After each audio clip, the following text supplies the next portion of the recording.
Well, as you see on our screen, we have our new series title that will lead us right up until Easter, and it is for the joy that is set before him, for the joy that is set before him. And so we're going to be taking you all the way up until Easter Sunday with our next series. And in accordance with 2022 being a year of spiritual formation, we want to continue to follow like this discipleship theme that we have to be with Jesus, to be like Jesus, and to do what Jesus did. And so for the first few months, we focused a lot on being with Jesus. We focused on silence and solitude and prayer and listening to God and meditation of Scripture last week. And so now we want to move into this time of exploring the character qualities of Jesus and just observing who was this man so that we can become formed in the likeness of Jesus. And so we're going to look at some stories in the coming weeks that will take us right up until Easter, and specifically asking us this question: what is Jesus like, and what can we take away from that story? So as the writer of Hebrews says, because of the joy set before him, he endured the cross. So as Jesus is making his way to the cross, we're going to join him and observe his life. Well, today I want to jump into John 12, and that is where our passage is going to be today. I invite you to turn to your Bibles if you have it with you or your devices, but we'll also have it on the screen as well. Now, to give you a little bit of context before we jump into this story, things are really stirring up in the surrounding areas of Jerusalem. So what just happened is Jesus just performed a pretty significant miracle. He raised a dead man to life, so no small thing. That happened in chapter 11, and as you can imagine, a miracle like that is starting to really stir things up, and this Jesus of Nazareth movement is becoming bigger and bigger and bigger, and guess what? The chief priests and the religious leaders of the time don't like that at all. Well, why? Because they're afraid that if things are too disruptive, that Rome will look at it and say, well, we're just going to take your temple back and your nation back because things are in uproar. So they feel a little bit threatened. And the timing of this takes place about a week before Passover. And if you're familiar with Passover, it is a Jewish festival. And if you are a good Jew, you're going to make your way to Jerusalem and observe that festival. And so the chief priests and leaders know that, and they assume, hey, if we want to get Jesus, if we want to arrest him and kill him, this is a good time to be aware and on the lookout for him. So Jesus' life is in jeopardy. And if you're Jesus, what do you think you would do at this point? Well, he decides to go have a dinner party. Counterintuitive, like Jesus always does, right? So he makes his way to Bethany to have a dinner party with some friends, and that is where we're going to pick up today. So John 12, verse 1. 6 days before the Passover, Jesus came to Bethany, where Lazarus lived, whom Jesus had raised from the dead. Here a dinner was given in Jesus' honor. Martha served, while Lazarus was among those reclining at the table with him. And I also want to mention we are going to learn that Mary was there as well. But just to make a few observations about this text so far, number one, we are in Bethany, and Bethany is only a few miles outside of Jerusalem. Okay, so Jesus is making his way there, and he's making his way there, as I've already said, because he knows his time is coming to an end. And this is the place where Lazarus was raised from the dead. And so guess what? Lazarus, Martha, and Mary, and they're all siblings, decide to throw him a dinner party. Because you know what? If you just raised your brother from the dead, why not? So they're having this party. And if you recall, there are some other stories in the Gospels that tell us a little bit more about these characters that I just wanted to highlight a little bit, that I think that will help us understand more of the story and what's going on. So if you recall, Mary and Martha, in one of the stories, was having another time with Jesus and having a meal with him. And Martha wanted to serve and to be busy about, just like she is in this story.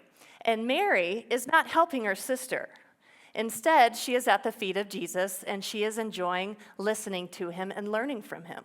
Now, you can imagine observing some siblings, what just might happen.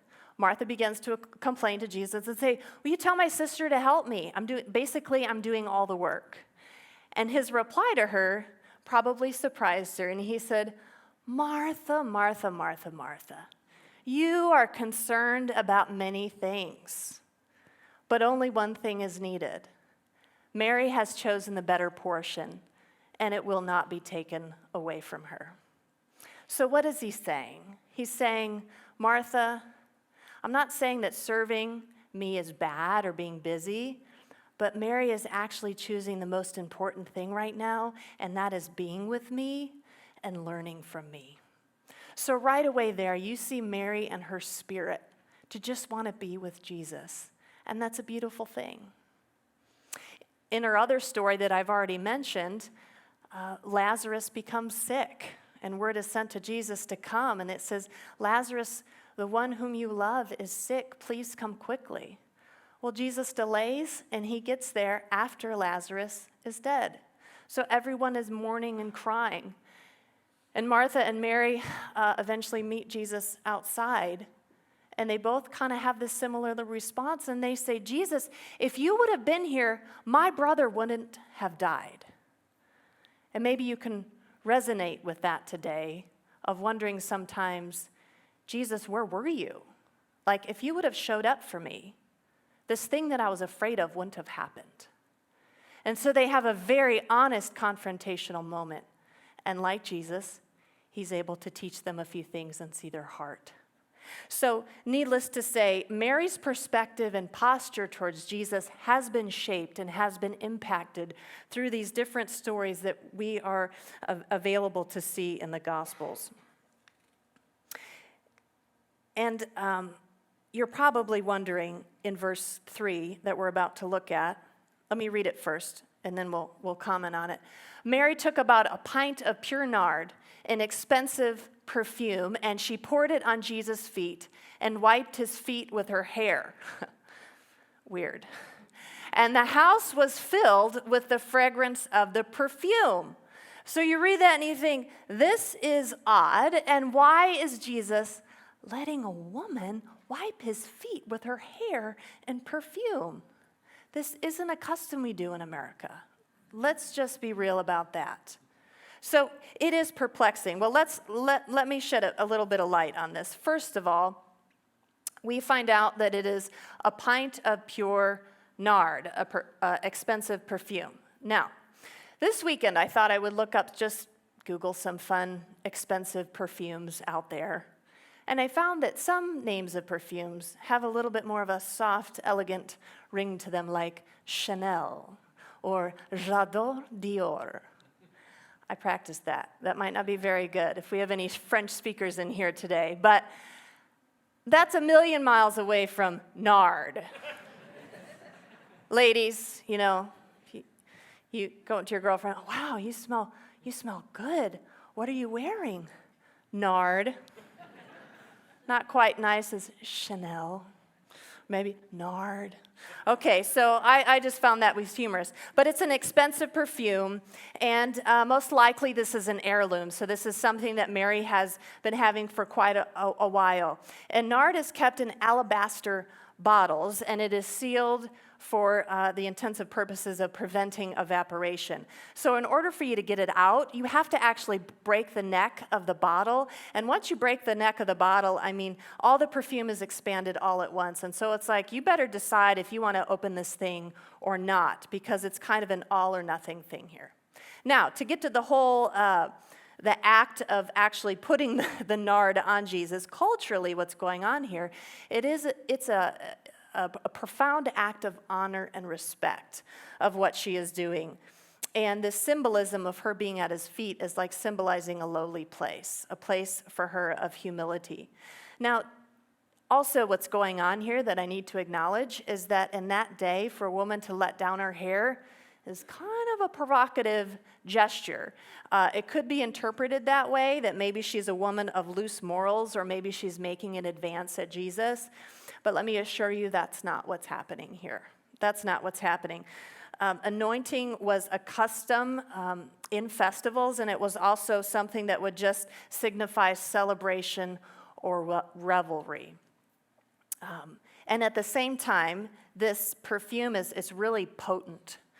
And so we read here that the house was filled with the fragrance, the whole house, not just this little area, but it is now moving its way into the entire house. So it's like straight up smelling like Sephora or Bath and Body Works in there, or like a spa, okay? So Mary's act is now like consuming the senses of everybody that is at the party. And so then we're wondering, okay, well, how is this going to go down? Remarkably, Jesus doesn't stop Mary from the gesture. In fact, this becomes more and more impressive as we find out how much it is worth. Let's continue reading in verse 4. But one of his disciples, Judas Iscariot, who was later to betray him, objected. Why wasn't this perfume sold and the money given to the poor? It was worth a year's wages. A year's wages. Imagine taking your whole household income for a year, put it in the form of a gift, and can you imagine giving that to someone you love? Or maybe an heirloom that you've been holding on to for years, passed down to generations? I mean, that is an act of generosity that I just don't have a category for. I don't have a category for that. But to Mary, Jesus was worth it to her. And that gesture made Judas super angry, and angry for all the wrong reasons, in which John is ready to let us in on why. So let's go to the next verse. John busts Judas here. He did not say this because he cared about the poor, but because he was a thief. As keeper of the money bag, he used to help himself to what was put in it. That doesn't give you a little more insight into the heart of Judas Iscariot. So look, Judas was actually the treasurer of the disciples' funds. And the writer, John here, now that he's writing years later, he totally busts Judas out in the story, and he's basically saying, Judas didn't care about the poor. Don't let that fool you. He didn't care about the poor. He's just missing out on stealing more money. Homeboy is not goody-goody or godly. He is greedy through and through. And isn't it interesting that sometimes the person that is most corrupt in a room is actually the one who's trying to act the most self-righteous? So now we're wondering, okay, how is Jesus going to respond to this whole scene unfolding? What does he do? Let's read in verse 7. Jesus says, "Leave her alone. It was intended that she should save this perfume for the day of my burial." Interesting. "You will always have the poor among you, but you will not always have me." Now, if this scene isn't already odd, Jesus' comment about his burial further makes it even more perplexing. And it's like, what is he talking about? Well, first of all, he defends Mary, so that's pretty cool. And he puts Judas in his place. And basically saying, Judas, I mean, come on. We both know you and I don't care about the poor, but I'm just going to play along with you. And if you do care about the poor, listen, you're always going to have them around. But as for me, my time is limited, and my death is imminent. And this anointing is to symbolize my burial. Talk about a real mood killer in the middle of a celebration dinner. This thing is increasing tension, and you're beginning to see how the characters are experiencing this moment. So there's tension inside of the house, and I also want to draw attention to now the tension is building outside of the house. And John writes this: "Meanwhile, so at the same time, a large crowd of Jews found out that Jesus was there and came, not only because of him, but also to see Lazarus, whom he had raised from the dead.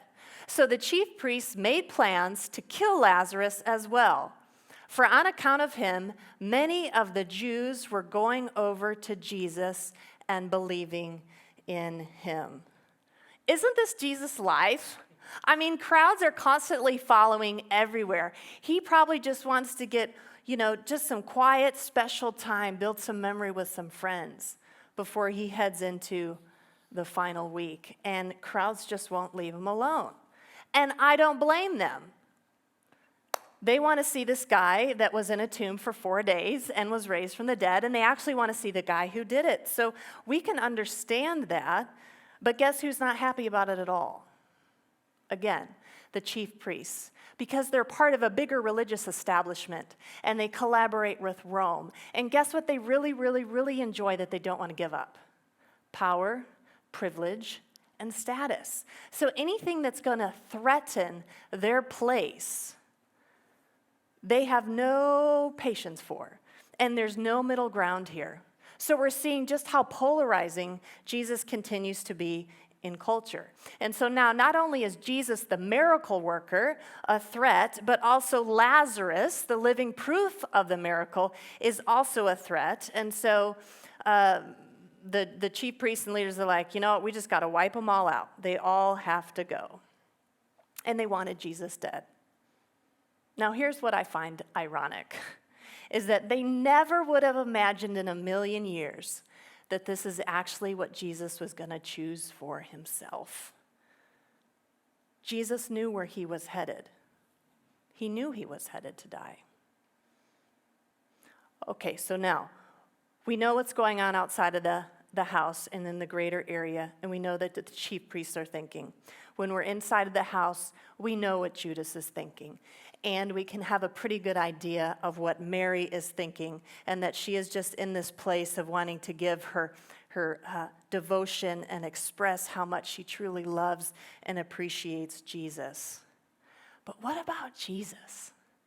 How is he experiencing all of this? Well, I want to dive a little bit deeper into verse 11. So we read again. He replies, "Leave her alone. It was intended that she should save this perfume for the day of my burial. You will always have the poor among you, but you will not always have me."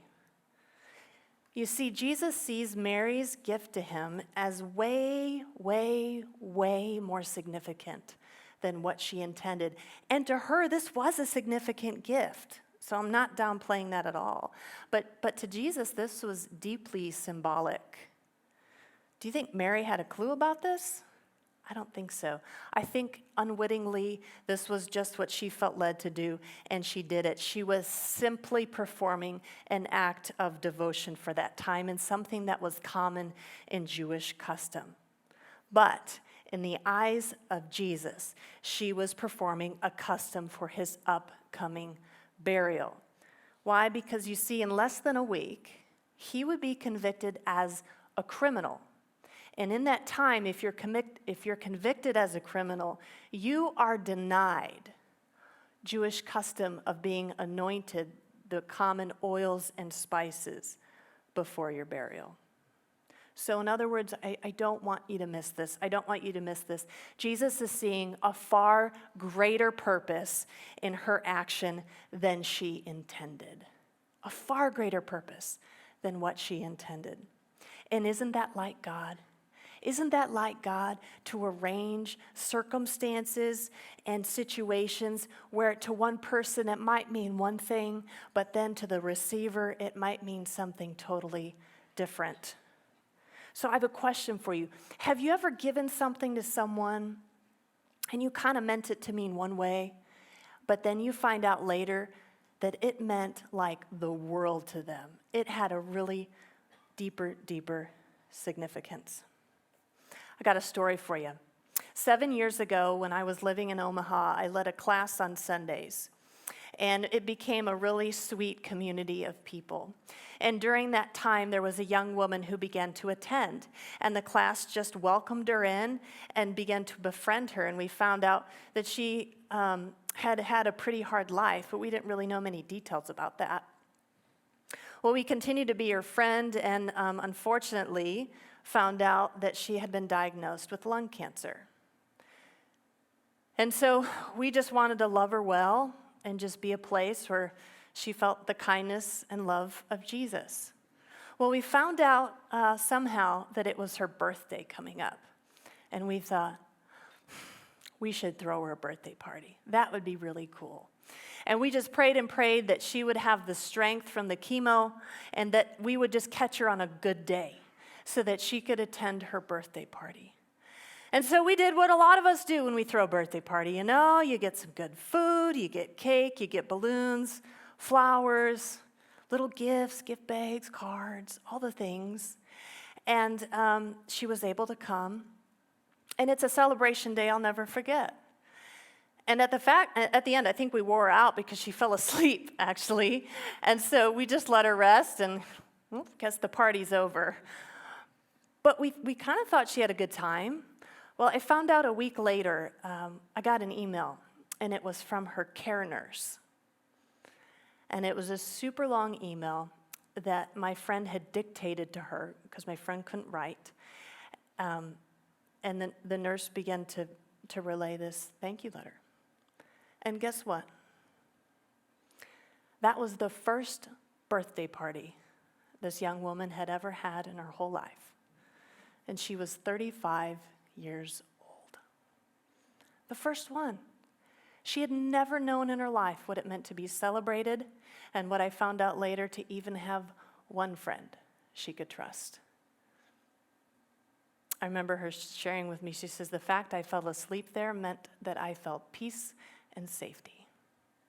And if that doesn't tell you a little bit about her background, I don't know what does.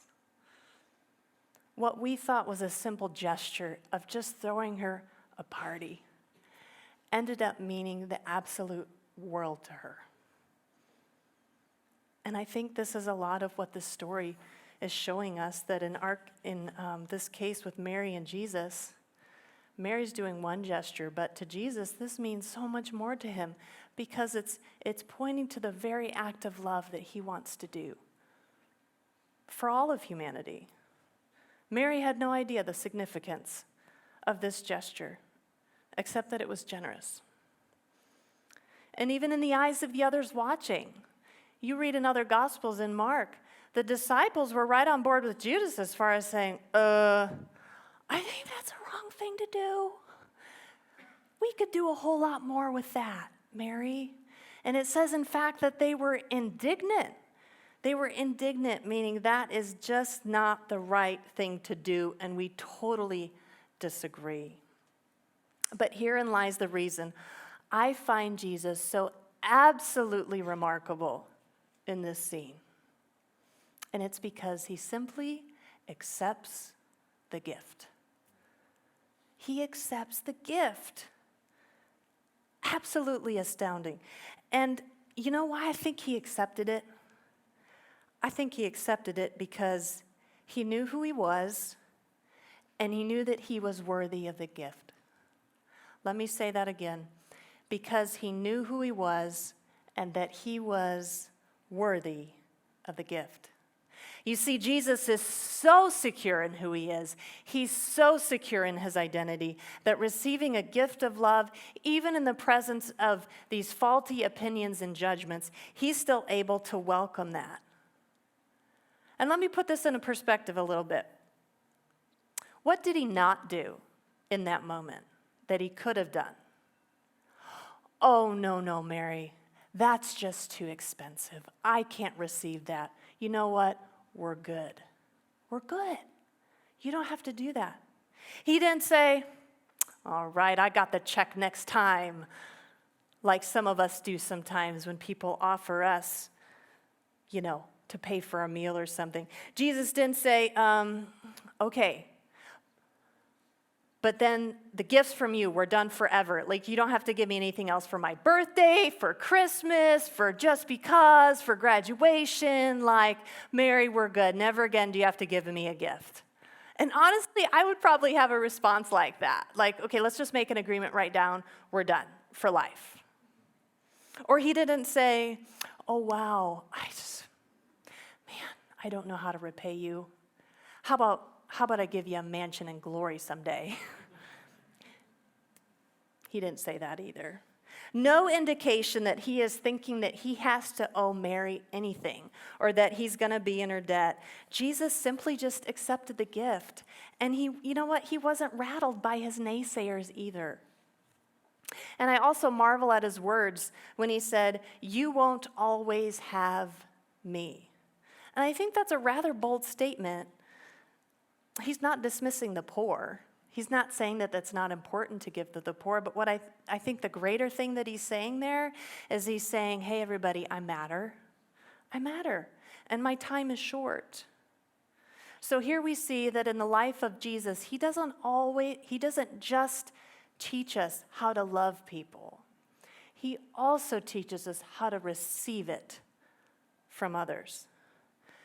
And so let me ask you a question today. How are you doing at receiving love and kindness lately? How are you doing at receiving love and kindness lately? Some may say, oh, Lisa, this is so different. Jesus, he's Jesus. Like, he's worthy. He's worthy of worship. That's not us. You know what? You're right. We're not worthy of worship. But let me ask you this. Aren't you worthy of love? Aren't you worthy of receiving love and kindness? I can't tell you how many men and women I have sat with through the years. I have listened to their stories, or I have watched them struggle with this very core question: am I worthy of receiving love? And instead, to see them buried by just a bunch of worldly standards of lovability. And I think we know what they are, right? These standards of, well, I got to be pretty enough. I got to be good enough. I have to be smart enough. I have to be smooth enough. I have to be popular enough. I have to be funny enough. I have to, fill in the blank. What is that? How do you fill in the blank? Maybe some say, I've made too many mistakes, or I'm too awkward, or do you see how I look? Have you met my family? Just a million reasons why we make that we're not worthy of love. Or I don't know how to do friendships. Or here's one, Lisa, if you really knew who I was, if you really knew me, if you really knew my past, you'd run hard in the other direction and you wouldn't stick around. I've seen that before. I've heard that before. Maybe you're someone who's sitting here today and you think, you know what, I actually think that I do relationships well. I think that I'm able to give and receive kindness well. And so to you, I say that's amazing. Continue to model that to the people around you. But how about I get super practical? How are we doing at accepting compliments? Because that's a way of receiving kindness. Ladies, let's get real. How many of you, if you receive a compliment, maybe on a shirt or an accessory or something, your first response is to tell them where you got it and how much you paid for it? I hear some giggles because it's true.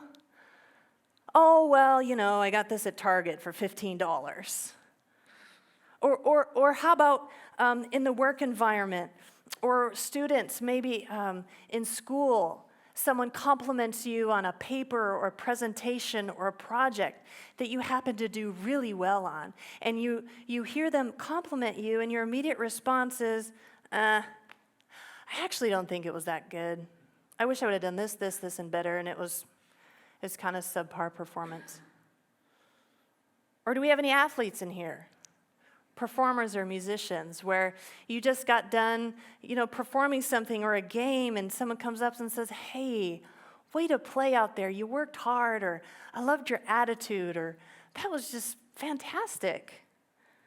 And you just kind of shrug it off, and you say, it was okay. It wasn't my best.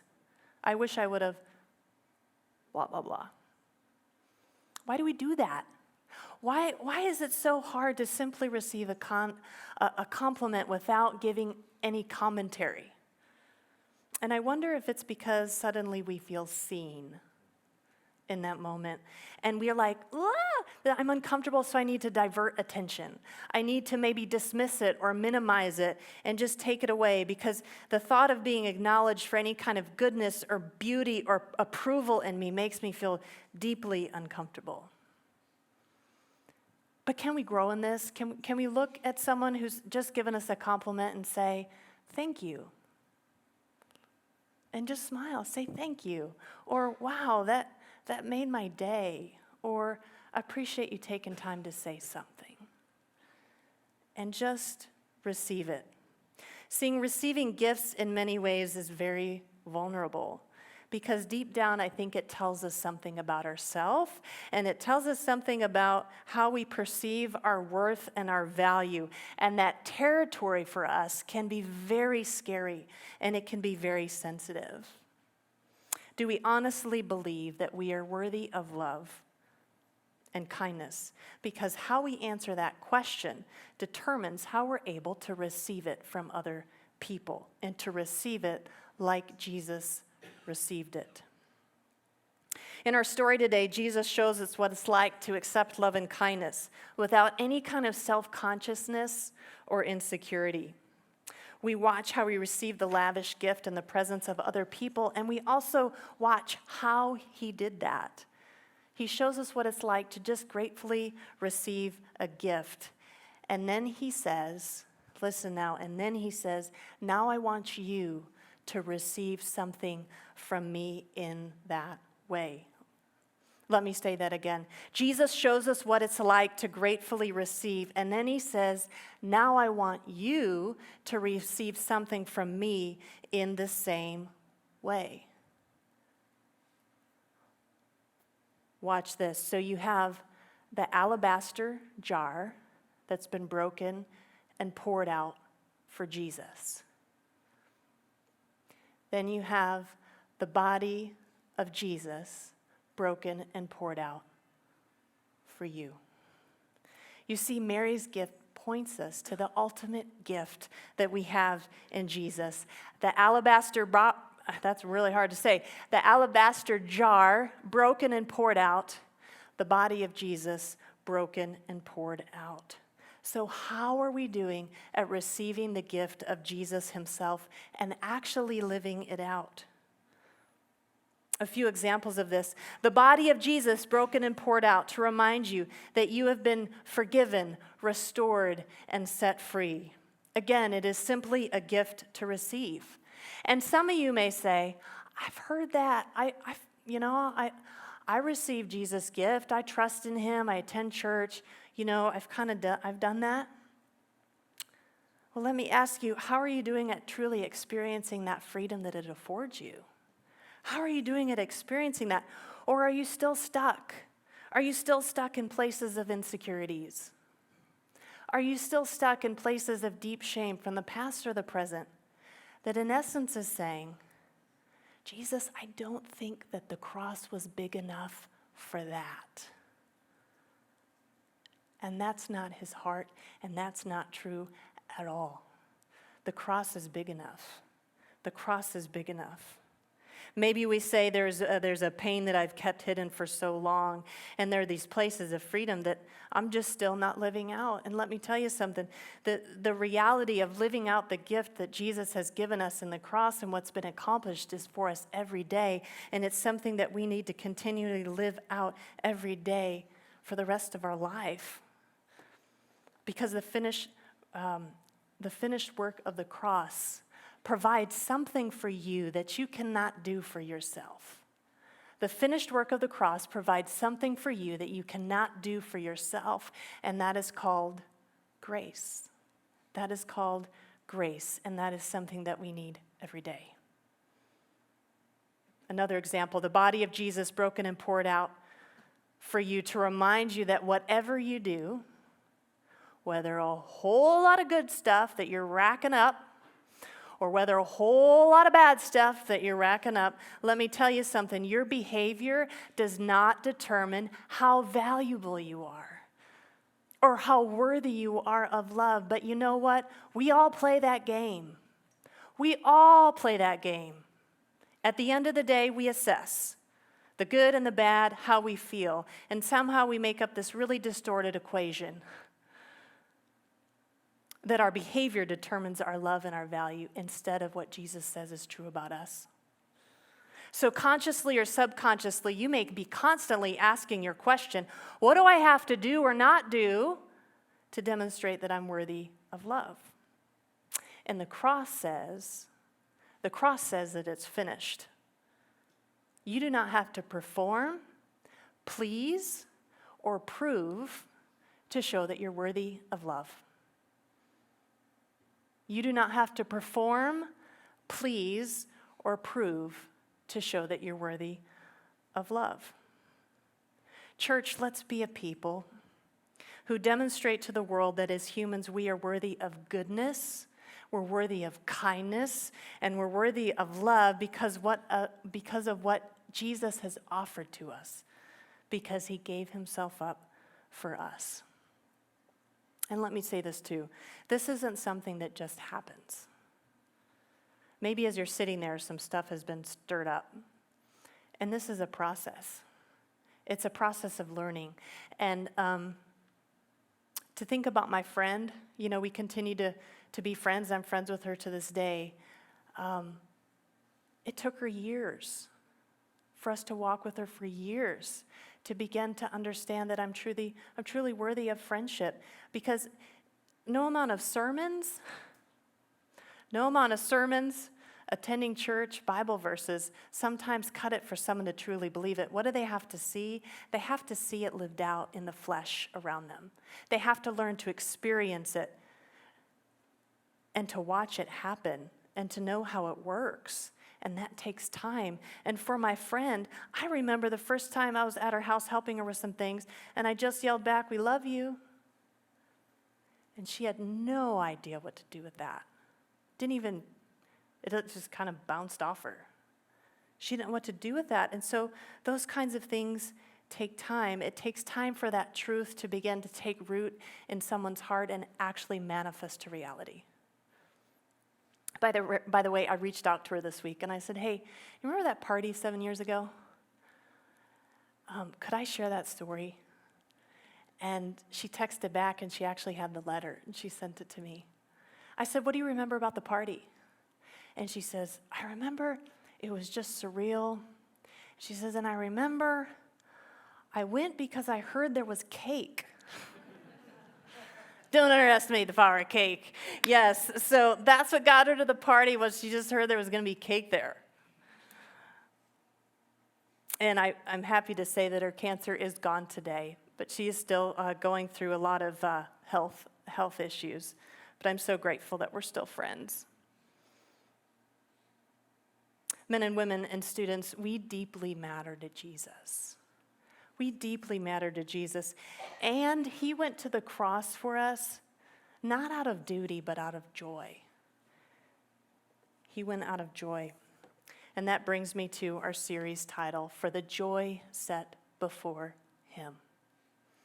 That phrase is actually couched in one of my favorite verses in Hebrews 12:2, and it says this: "Fixing our eyes on Jesus, the author and finisher of our faith, who for the joy set before him," which is all of us, humanity, who for the joy set before him, what did he do? He endured the cross, despising its shame, and he sat down on the right-hand throne of the Father. He endured the cross on our behalf, and he took the shame of the world, past, present, and future, and he sat down in a place of all authority and power, because he, Jesus, is the one who says, "You are worthy, and you are worthy of receiving love and good gifts." And so I want to invite us this week to just pray this prayer. And the prayer is this: "Jesus, help me to know and receive your loving gifts in deeper ways." And that might involve being aware of things that keep you from receiving it and saying, "Jesus, help me to let go of whatever that is. Jesus, help me to know and receive your loving gifts in deeper ways." And you know what? It might be a journey for all of us to grow in that, most likely.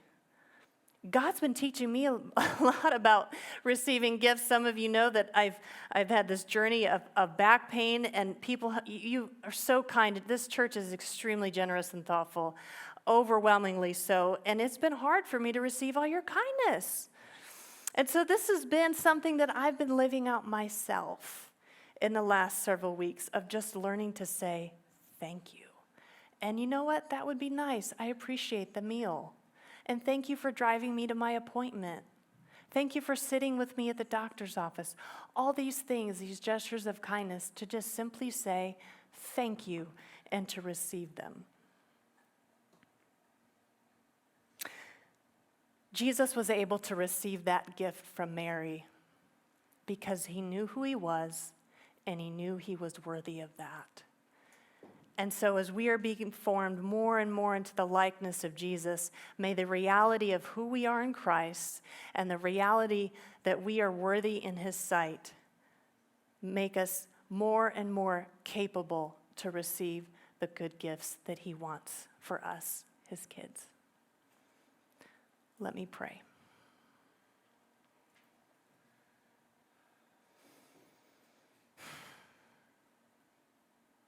Jesus, I thank you for the model that you are and you were of someone that was so secure in who he was, that he was able to receive sometimes very simple acts of kindness from those around you, and sometimes very lavish, generous gifts. Thank you for the model that you knew exactly who you were as the Son of God, that you didn't have to pretend or pose or prove. You just were you. And God, I ask that you would form us as a church into people more and more who have the capability to receive from you the love that has been afforded on the cross, the forgiveness, the freedom, all of it. God, that we would embody that it would change us, and in essence, we'd be able to share that with other people. Increase our ability to know and receive your loving gifts in deeper ways, and increase our ability to actually be seen as worthy without any of the extra worldly stuff we sometimes try to attach to it. And we thank you that you are so kind and so patient and gentle with us as we learn. And I ask all these things in your name.